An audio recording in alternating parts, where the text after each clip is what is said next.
বাংলাদেশে তেল রিফাইনারি কারখানা করবে সৌদি আরব। স্বৈরাচার শেখ হাসিনা সরকারের কাছে তেল রিফাইনারি কারখানা করতে চাইলে সেটা না করে দেয় হাসিনা ভারতকে খুশি করতে। স্বৈরাচার হাসিনার পতনের পরে আবারও তেল রিফাইনারি কারখানা করতে চাইলে ইউনূস সরকার অনুমতি দিয়েছে সৌদি আরবকে। পূর্ব দক্ষিণ এশিয়ার বাজারে তেল রপ্তানির হাব গড়তে বাংলাদেশে তেল রিফাইনারি কারখানা করতে চায় সৌদি আরব। পররাষ্ট্র মন্ত্রণালয়ে আয়োজিত এক সেমিনারে এই কথা জানিয়েছেন ঢাকায় নিযুক্ত সৌদি রাষ্ট্রদূত ইসা বিন ইউসুফ আল দুহাইলান। তিনি মনে করেন বাংলাদেশ সৌদি আরব সম্পর্ক শুধু জনশক্তি রপ্তানিতে সীমাবদ্ধ থাকতে পারে না।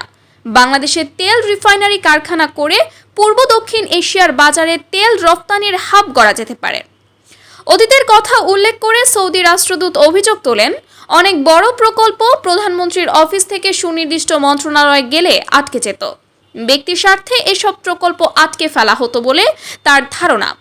তিনি উল্লেখ করেন, একুয়া পাওয়ার যখন বাংলাদেশে $3.5 বিলিয়ন বিনিয়োগে আগ্রহী ছিল, প্রতিষ্ঠানটিকে সুযোগ দেওয়া হয়নি।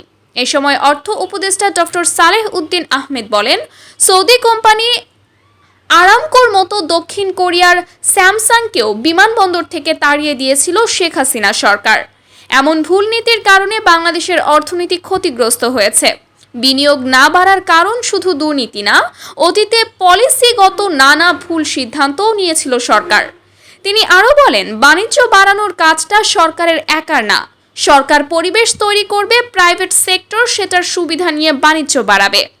বর্তমান সরকারের দীর্ঘদিন থাকার ইচ্ছা নেই উল্লেখ করে সালাউদ্দিন বলেন, কিছু ভালো কাজ করে ফুটপ্রিন্ট রেখে যেতে চাই।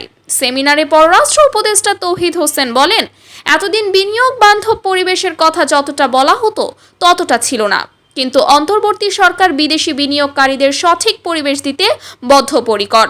সব দেশের জন্যই জনশক্তি প্রশিক্ষণ দিতে হবে আমাদের।